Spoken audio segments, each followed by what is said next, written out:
But there's one room that, I don't know, just speaks to me personally, and it's almost based around music, and it has like a cork floor, acoustic panels on the wall, but then there's loads of vinyl on the wall, and there's a record player, and it's just so lovely to sit in a meeting and put the record player on and just kind of have a more kind of chilled space. It's really cool. I love it. But again, I'm old school, so I really loved the vinyl record player. That was such a nice touch. And all of the meeting rooms kind of cater to the idea that all the spaces are really flexible, so you can choose the space dependent on what you want to show to a client or how you feel that day. They've done a brilliant job. I love going to work, literally. It's so nice to go into that office. Hello and welcome to another episode of Space by Stansons. Today I'm chatting to Ellie Mumford. I sometimes get your name wrong. We won't talk about that. It would just be like about a 40-minute episode and we talk about just that. So Ellie Mumford from Modus, and you're not just a designer, you are a Senior creative.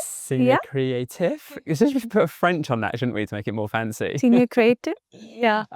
Yeah, from Modus. So I'm loving it because I'm talking to 30 under 30.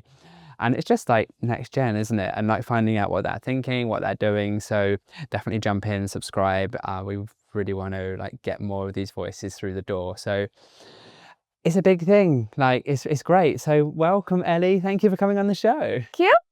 Thank you for having me. You're very welcome. So 30 under 30, like what happened? Did you go ballistic? Did you know you were going to get nominated? I didn't know I was nominated, and I was quite shocked when I did have a little text to say that I'd been shortlisted and I was part of this kind of amazing pool of talent. So that was really wonderful.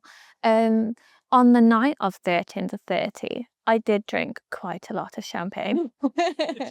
Well, is that like do you all go to a social, you mean? Yeah, so like... Or just the night that you heard? No, the night that... I think I just had a glass of wine and a nice meal the night that I had at home with my boyfriend. I think that was about it. But the night that we went to celebrate with Mix and you got your little award and everything, I did drink a few too many champagnes for sure. And it was really nice. You got to meet loads of people in the industry, and afterwards went out and had a few drinks and kind of celebrated, which was nice. It was really fun. Oh, that's cool. And who did you tell first? I think I told my boyfriend first, and he's always very supportive, and yeah, he was super happy. And then I told my like family group chat, and then I was a little bit sheepish about kind of telling friends as well, because I was quite British about the whole scenario. Oh, what's that mean? Well, just, we don't like get a bit we get a bit embarrassed about just saying that like we've done something positive. Yeah, I know exactly what you mean. Know, yeah. So eventually I did, and it was very cute, and all my friends are really nice and supportive about our careers. We meet up a lot and probably talk about what we're doing in life, and especially work kind of takes precedent in all of those conversations. So they always hear about everything that's going on. It was nice to tell them about that. Yeah, okay, no, that's cool. And did your boyfriend even know what Mix 30 under 30 was, or did you have to explain it to him? I had to explain, yeah. But he's doing a PhD, and he's in science rather than in the design world. So we are quite different in that respect. Clearly. But, yeah, it'd be different. He's like highly intelligent, yeah, it's brilliant. But it's nice because he has an interest as well in interior design and design itself, and he loves art and everything as well. So I think that's why we're a good match. But I did have to slightly explain what was going on. They do say opposites attract. They do, exactly. There we go. I mean, cool. And what are you working on? Your Modus? Yeah. Yeah. And what is there anything that you're working on that you particularly like feel like you're shaping with like how you see the future? You're doing differently, or? Yeah, I'm working on a few different projects at the moment, and all of the kind of clientele are quite different. Every single one of them, they're from different industries. But the main kind of thing that I see on every single project at the moment is that it's great to kind of build a project and it looks amazing, look and feel looks great. But if you haven't got that space plan that functions correctly, and works with the brief and what the client has requested, it's just never going to work down the line. So actually kind of finalizing that brief with the client and making sure that functionality is at the forefront of the design is the one thing that I'm seeing kind of going forward. Projects really should be trying to think about, rather than just, you know, how pretty it all looks as well. And you actually raise it is a point I do hear, a point that runs through my head quite a bit, like not just a pretty space, but like, yeah, it's going to work, it's going to help people be their best selves and unlock potential and da da da da da. Yeah. But I do feel it's quite unfair, the level of responsibility on designers now, because they're almost turning into like psychologists. They've got to get inside the heads of all these different people that are used in the space. I know. They've got to be experts in sustainability and know where the materials have come from and all this gibberish. I mean, not bad gibberish, but it is No, gibberish. but it is crazy. It's As like a a different designer, language. you know, I signed up a few years ago now to be a senior designer, and and then all of a sudden I'm talking about sustainability, acoustics, building control regs, fire regulations, and then you've got to be a technical designer. Then you've got to make sure that things look good, and And then you've got a pitch. and then you've got to talk well as well. So all of those things, like that's kind of what it takes to be a designer in our industry. And you know, it is difficult to kind of keep up with all of those things and make sure that you're aligned. But I certainly try my best. Yeah. I think I've got my fingers in a lot of pies right now. How do you think that would change going forwards? Or do you not see it changing? Do you see it staying, just getting more? I think it is difficult because when you talk to clients, they are really relying on you to create a design that is going to work on all of those bases. But I think what we need to do going forward is make sure that we have the right partners to rely on to give us that support, because naturally one person can't, I mean, amazing if they can, but have the knowledge of every single discipline that I just mentioned. So making sure that the designers are aware of these other partners that they can work with, so they can, you know, kind of essentially just give out, you know, that discipline and just say, look, I need your help on this, which is kind of like, we would perhaps ask you about your acoustics and how does this curtain work in this space? And then it kind of takes the pressure off a little bit. But I think we need to start embracing all of those different people instead. I hope I've made myself clear. No, I totally get it. Like, I do agree with you. Like, back in the day, there was like this overarching kind of like architect that dealt with it. But as time goes on, like there's more and more collaborations and more like experts coming in to a project rather than it just being one person, because we've now got like neurodiversity experts, we've now got like accessibility experts, we've now got Exactly, acoustic. But yeah, I do think that suddenly that this project, there's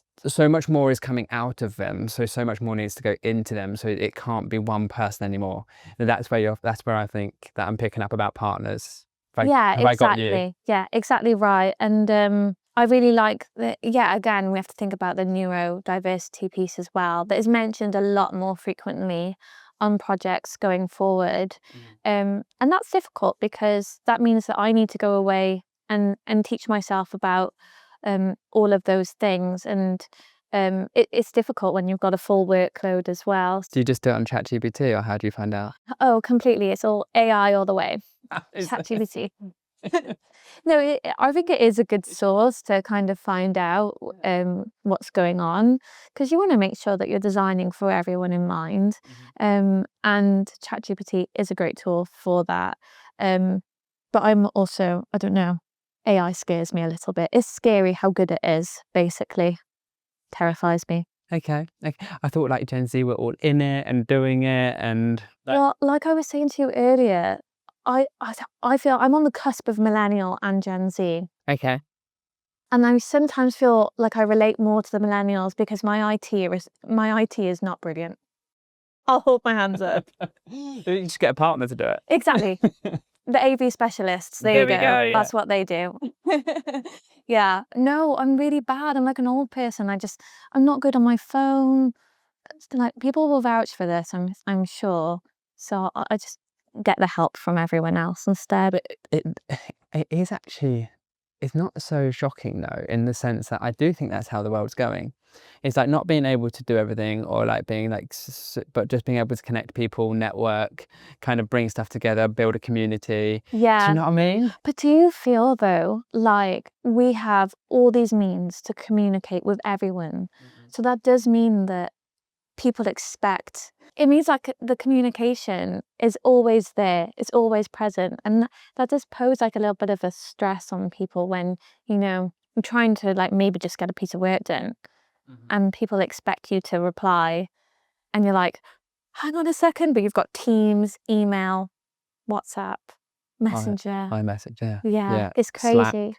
Oh yeah, I don't use Slack. Oh, Is it shall I tell you good? what? No? No. It is the worst. I mean, maybe I'm not. This is really like not helping Sorry, anyone, Slack. is it? Sorry, Slack. Teams makes complete sense. I'm all over it. It works on my phone. It works on my laptop, like everything. Slack, so confusing. You can never find the message. It's all like done in threads, and it's all I've difficult heard, to. yeah, I've never used it. Everywhere I've been, I've never used it. I like Teams. I had to use Zoom recently and I couldn't figure out how to leave. Oh, great. I was like, bye guys. And then I was just there for ages on the call. I will leave. Hang on a second. As soon as I found out how. Oh yeah, I can see and it was like a little man running out a door, which was the leave. Why doesn't it just say the leave? And big red button. It's not a little, because it's a little red door, isn't it? Yeah. It's not like super obvious, is it? No. I mean, maybe I'm. No, I have to do quite a lot of Zoom, so I have been on Zoom enough, but yeah, Slack, one of our partners uses it, so I have to be on it for that, and yeah. I would quite like to just go super old school, pen and paper. Let's bring back letters. Done. Yeah. I was talking to someone the other day. I was talking, and this is like kind of perfect example, but we are so like sort of digital first in so many ways, which is kind of cool, but actually meeting and talking to someone face to face, you get their energy, you can read all the micro body language. It's probably a fancy word for all of this, but I don't know what it is, so I'm just explaining. And you like kind of vibe off them. And if you don't have that, like if you're trying to talk to someone over Teams or interview someone or pitch or I don't know what, talk about training or anything over I just find, or any kind of digital, it's. Yeah, I completely agree. I think especially when we meet clients for the first time and it might be on Teams, for instance, it's really difficult to get across how passionate you might be, or I don't know, it's just like about body language, isn't it? And I feel like it's just so kind of, the format is quite rigid, regardless of if you have, you know, different ways you can present on the screen and stuff. I completely agree. It's always better just to meet in person. Like we've got so many lovely facilities in our office where we can bring in clients and they can have a nice experience with us. I try and push that as much as possible because it's so much better. You've got a new office, haven't you? We've got a new office. Oh, that's and cool. It's, yeah. What's your favourite space? Oh, my favourite space, where do I begin? There's a few. We have a really beautiful design studio. It's amazing. It's so nice to work in, get the samples out everywhere. If you have a client come in, you can sit there and workshop with them. It's really nice. And then we also have this beautiful pitch room too. I don't know if it's called that, but it feels like it should be. It's just really impressive and it gives us all the technology. I need some training. The technology and also just the space to completely show people how their project could look and immerse them in the design. But then there's one room that I particularly love because all of Vidya's done such an impressive job of the entire design. It's beautiful. And there were other designers involved in it as well who are super talented, and it's so lovely to walk in every day and see that project. But there's one room that I don't know, just speaks to me personally, and it's almost based around music, and it has like a cork floor, acoustic panels on the wall, but then there's loads of vinyl on the wall, and there's a record player, and it's just so lovely to sit in a meeting and put the record player on and just kind of have a more kind of chilled, really analog space. It's really cool. I love it. But again, I'm old school, so I really loved the vinyl and the record player. I thought that was such a nice touch. Yeah. And all of the meeting rooms kind of cater to the idea that like all the spaces are really flexible, so you can choose the space dependent on kind of what you want to show to a client or how you feel that day. It's yeah, they've done a brilliant job. I love going to work. Literally, it's so nice to go into that office. It's cool thinking about that office and like everything, like how we're going to, like how the world is going to evolve, like in 2026 next year. Wow. Like, so 30 years on from there, like what do you think it's going to look like? What do you think is going to be different? What, like actually Modus office? No, not just any offices Just that you're any designing. office in Yeah, what do you think you'll be general. talking Oh, about? like you just said, I feel like the digital aspect of design at the moment is at kind of the forefront of what people do, because we're so tech heavy day to day on Zoom calls, on Teams calls, and that needs to be incorporated into the office. But the thing I'm finding, like ever since more people are working from home especially, and then going into the office on specific days, is that those days they really need kind of social meeting spaces a lot more. So I'm actually finding when I'm getting a brief that clients don't want loads of working spaces and desks. It's primarily kind of social areas and meeting spaces that are at the forefront of a brief, because ultimately those days are where people are going in and they're socializing with the rest of their team. So yeah, trying to find ways to make those spaces work for them and they're really flexible is something that I think is going to come forward. I mean, will I be designing in 30 years? Yeah. Yeah.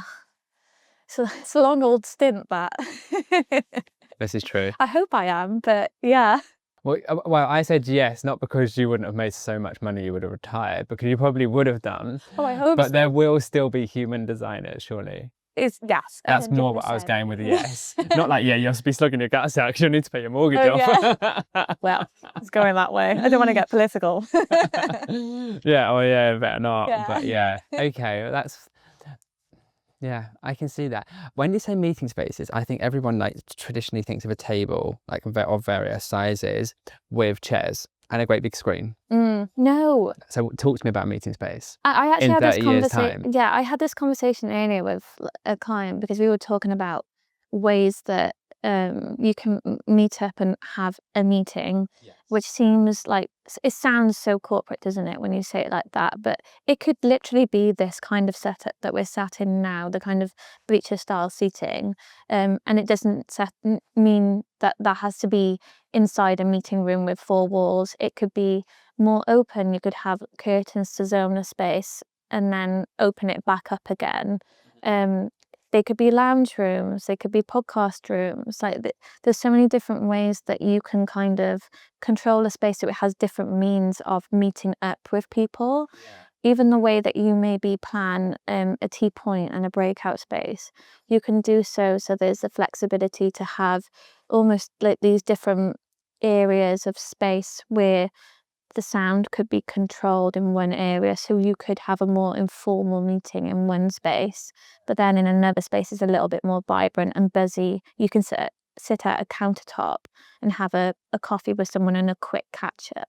Those are the types of meeting spaces that I mean.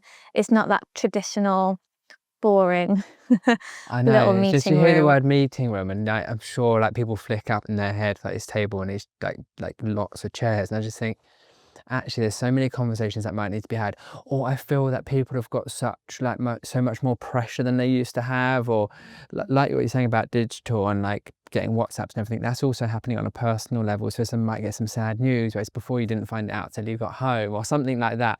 So you need those spaces like for emotional sort of regulation, if you like, and either to go and celebrate or to go and have a little cry. Oh, a crying room. Oh, Yeah. that'd be quite cool, wouldn't it? It'd be yellow, wouldn't it? It is. It definitely would be yellow. What, a yellow crying room? The yellow room would be crying. Oh, right, I mean, yeah. the crying room would be yellow. You think so? Yeah. Why would you make? Because it's happy, then it'll cheer them up. Oh, you want to cheer them up? Oh, What yeah, about yeah. you? Yellow is a like cheerful colour. What colour would you have a I crying room? recently did a wellness room, Mm-hmm. which is is for all sorts of different reasons. It's more flexible, so you could have it for like a new mum who's come into the office and perhaps needs to they're still breastfeeding, so they need to pump. It could be for someone who just needs to go and have a big old cry as well. So it's kind of different. It was for a different kind of means. But I did it in a really pale pink, and then it had some like cute little pink tiles and everything. And I thought it was just quite a calming, Cool. simple Yeah, room, soft and I pink. quite liked it. Yeah, just a soft pink foil. So I kind of made it, yeah, just By the way, a I'm bit loving all these chilled. references to curtains you're bringing in. Oh. Anyone would think I paid you. Wait, what? I'm not getting paid for this? Yeah, obviously, but like extra. Extra on top. Extra sort of ad space. Yeah, okay, cool. Pink wellness room. I know. I love that though, because Okay, normally good. wellness rooms are green. Yeah, I know. I'm fed up of doing green wellness rooms. I'm just saying. Yeah, I just want That's to what they normally are, isn't change it? things up a bit. Yeah, Yeah. pink. So pink's cool. Yeah. I would go yellow, not like bright yellow, not like highlighter yellow. I'd just go like kind of honey, turmeric. Yeah, I like And that. probably like layer it as well with like maybe some little pops of brighter, but like mostly like just soft. Like even like this bleacher seating is like yellow. Yeah, and consider maybe the lighting in that space as well. Perhaps you just dim the lighting a bit as well, and you have like floor lamps instead. So you're like controlling the ambience of the room. So if someone does need to go in there and just have a minute because they have a headache, they can control that as well. And it wouldn't be hard to do. We'd have No. analog switches. Yeah, right? well, that's why we speak to the AV specialists and all those people. Figure it all and out. they do Yeah. that. Yeah. Hey, by the way, I do think it does need to get simpler for people. Yeah. Yeah, I do think so. Because it can get all a bit complicated, can't it? Like when you get into a meeting room, there's like a whole thing of switches, and which one do you press first? I know. I mean, I'm the designer. I'm supposed to know about all of this, but I find it difficult as well. And I always ask someone else to do it too. And how do you do the handover to the client? How do you like induct them and everything like that? And Well, usually at the end of a project, we'll have a full kind of walk around of the space, and they basically have an induction for all of that. So they'll be able to understand exactly how to work their folding wall, exactly how to work their new hot water tap and stuff like that.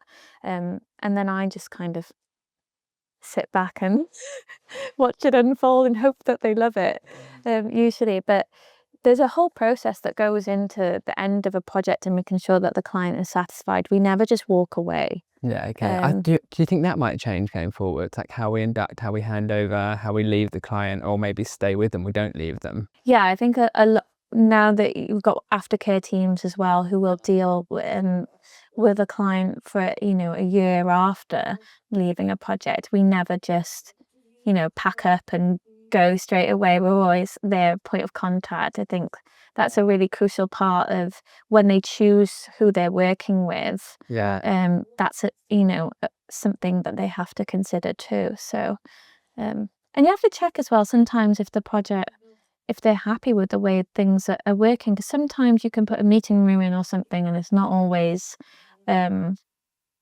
being used as effectively as it could. Maybe the acoustics need to be slightly changed. So there's a level of like day two to consider sometimes, and that's why we hang around waiting a little bit. Cool. Yeah, No, I love it. It's great. I totally get it. What's your you spoke about music. What as a Gen Z, just about, what do you listen to concentrate? To concentrate. Oh, okay. Or when you're trying to like focus? Oh God, it really does change. I've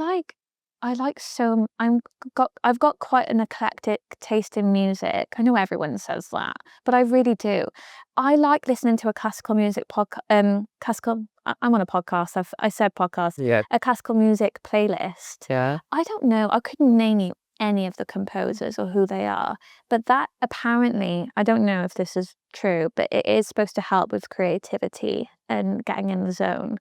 And I'll do that, but then I'll change up in the afternoon and I'll be listening to Eminem or something. Oh wow. It'll just completely change. So like completely different. And then I'm on to Sabrina Carpenter.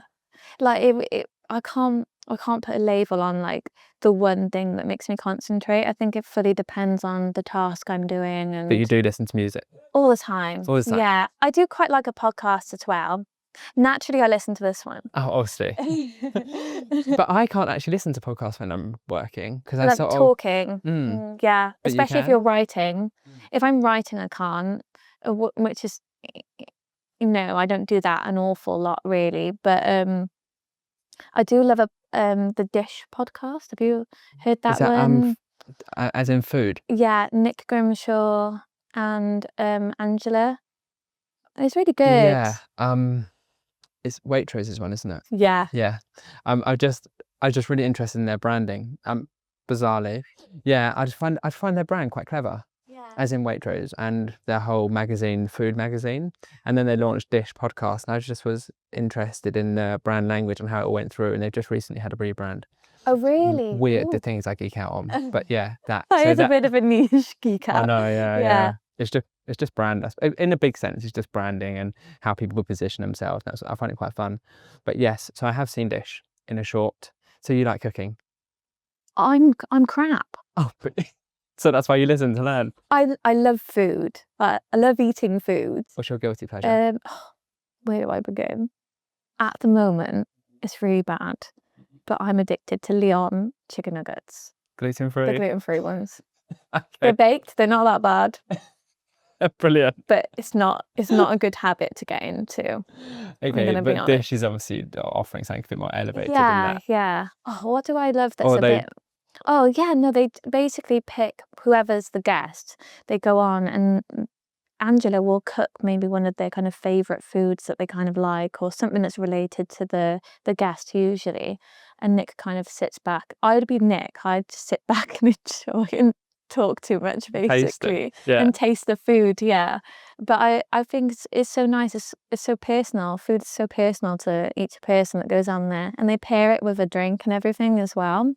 I think it's lovely. I could never do that for someone else because my cooking is abysmal. I tried really hard, but sometimes it just falls flat on its face. The intent there, you tried. Do you know what I mean? Yeah, exactly. And also, doesn't everyone just love a cooking show? Like, yeah, I think it's quite calming. There's something quite zen about it, isn't it?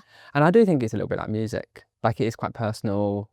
There's like all different flavours for different types of moods, and it's like, I quite like food. Yeah, no, so do I. Oh, it'd be good to have like a food room. Oh no, that's the tea point. Scrap that. Cut that. That's just called a lunch room. You know, I was just like music room for the meeting room, and I was like, maybe there's something could be inspired by food, but I don't know if that'd go very well. Just called lunch room. Yeah, the lunch room basically. And then you could probably do like one where people could cook a bit more, like some like little Kenwood mixers and things. Yeah, I feel like we could come up with a concept here for that. Get Mary Berry along. So, name from the past. Yeah, I haven't heard that name in a while. She doesn't do Bake Off anymore. No, she hasn't done for years, right? No, she's a little bit older, isn't she? Yeah. I mean, saying that very nicely. I also can't bake either. No. Oh. Mind you. I'm okay. Your boyfriend's science, and it's quite scientific, isn't it? Yeah. I don't think he's ever baked anything for me. Maybe. We're gonna have to sort that out. Right, and before we go, because I'm conscious of time, Ellie, yeah. I'm gonna ask you one last question, because this is gonna get this is dropping just before Christmas. Okay. Oh no. What is it? What do you do New Year's resolutions, and what would it be? Okay. I try and do a bit of a New Year's resolution. Like, I'll write a note on my phone, and you know, that's kind of it. Yeah. Try and put it into the ether a bit. Yeah. It never really works out. How long are we talking? End of Jan, end of March? Oh God, end of Jan. I'm rubbish. I really need to have, whenever I do anything, I really need to have a goal to work towards at the end. I need something that's going to put a bit of pressure on me. Otherwise, I just don't perform. If I say I'm going to just go running, it doesn't work out like that. I really need to have something at the end, like a marathon. Doing a marathon, that's what, yeah. Going to Bali. Yeah, well, exactly.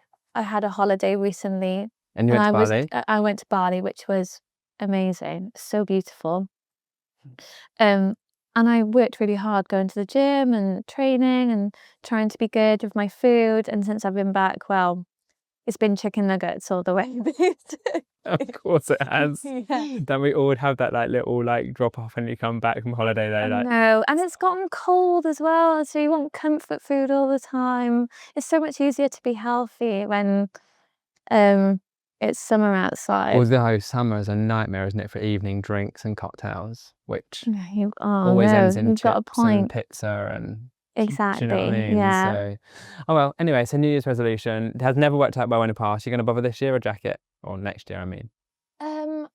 I think I will. I do actually want to get back into the running. So I was thinking maybe a half marathon or something like that to kind of give me a bit of a push. Because I do think that I need to incorporate a little bit more exercise. I feel like everyone answers with I'm going to do some more exercise. So, and eat more. Eat less, sorry. Oh God, can't eat more. Eat less, do more exercise. Yeah, I think is that a really boring answer? No, I think it's like what most of the population generally are trying to be healthier, and people are more health conscious, right? So it's not kind of boring. It's kind of a movement. People become more aware, so people are being more careful. So just say you're in line with trends. Yeah.